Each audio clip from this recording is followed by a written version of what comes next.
Hi guys, welcome back to the channel. In today's video, I'm going to take you through 5 top tins that you should be stockpiling in your prepper's pantry based on the meat content alone. If you know, higher meat content means higher protein content, and in an SHTF situation, the protein is very, very important. Whether you're new to prepping or you've already been prepping for ages, you must know that the tins of meat are an absolute must and should be #1 priority for your pantry. So, without further ado guys, let me take you through this. I'm not going to go through all of them. This is just a small proportion of the foods that I have in my pantry, and even smaller proportion of foods that it's currently available for us on the market.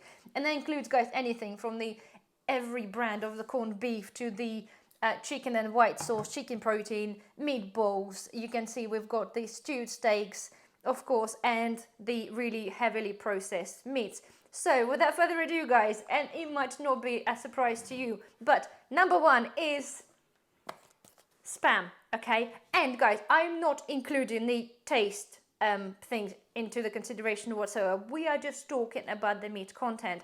I will do other videos when we're going to be discussing, and I'm going to be opening and comparing the tins of meat, and then we're going to make obviously the educated decision to what it is actually better for us. But in this instance alone, we are just going on a meat content and protein content alone. And yes, you guessed it, Spam is a #1.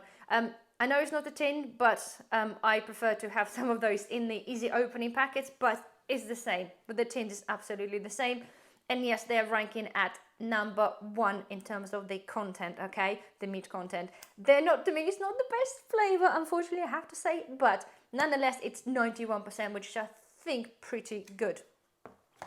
Okay, #2, guys, is a peck chopped pork, and honestly it came as a surprise considering we have some other brands and some are better brands there, but better brand and more expensive choices doesn't necessarily mean you get a better product. Again, we'll cover this in a different video, but yes, the peck chopped pork, it's coming in at 90% pork, which is great. Right, #3 is grounds, and I've got here, it's the roast gammon, okay? This one comes in at 87%. Yes, it has a little bit of sauce in there, so it's kind of filling the tin in terms of the volume. However, 87%, it's not that bad, okay? It's not technically okay because it got a little bit of sauce there, but generally to me it should be pushing 90% considering there's not actually any vegetables there anyway. However, it's not a bad result. Right, #3, okay, we have, it's chicken. Yes, it's not the same as pork, obviously, but it's still protein, and it's still very nice to have an option, not just the pork, but to be able to have some chicken. So I have here, I've got the Asda one and I've got the tulip one, okay? They are pretty much nigh on identical. Of course, the price difference is quite significant, although I'm finding they are still quite expensive comparing to the other tinned meats. And we're going here, both of them are at 85%. They're not tasting the best, and as I said, as per value to how much, the tins are over £2. You can pick up a peck ones, and they are bigger tins for less than that. If you follow the channel, you know I've done some, pick a lot of those up. They want to say of like £1 or £1.25. So I think it's important as well, guys, to when you're stocking on something, is to actually make sure you make the best choice in terms of the price and basically price per size as well, okay? Right, and #5, guys, is a peck luncheon meat, okay, and that comes in at 81%.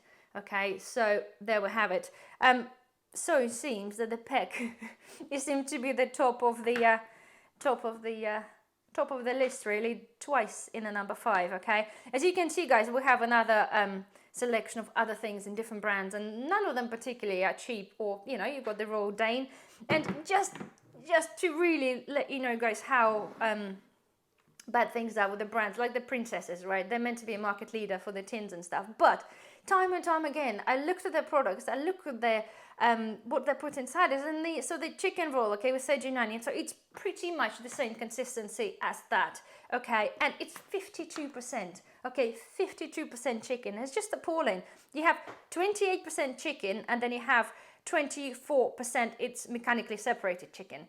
if you know or don't know, the mechanically separated chicken is basically when they pick up, after they strip the chicken for the meat, basically all the bones and all the gristle, the stuff basically you pick up off the floor, gets ground up into the a mush, which is like a mass. The similar sort of thing that they do with those pork sausages, the hot dog ones, the in a tin, this is kind of thing. So if you for 1 second think that those sausages contain meat, then don't really. So, but yes, this is that. So 24% of that is basically processed bones, gristle, skin, and chicken feet, that kind of stuff, right? So this is pretty disgusting, and that's not cheap neither. So anyway, that kind of gives you an idea, guys. So yeah, to show you that visually, this is our top 5 in terms of meat content. So if for a second, guys, you are a little bit unsure, or if you started prepping and you kind of want to know, like, well, what is the best ones to buy as per content, this is your top 5 anyway. So as I mentioned, guys, I will be doing the comparisons, I will be opening tins, and I'm going to be showing you, because for a fact I can tell you that one of my favorite meat things, right, is actually one of the lesser, quite a bit lesser meat content. However, it's got different properties which I think are beneficial for long-term storage and actually ability to make something decent with it when it comes to preparing the meal. So anyway, I will cover this in a different video. So hopefully you enjoyed this video, guys. Don't forget thumbs up, comment below if you have any comments or questions, and I shall see you in the next video. Bye bye.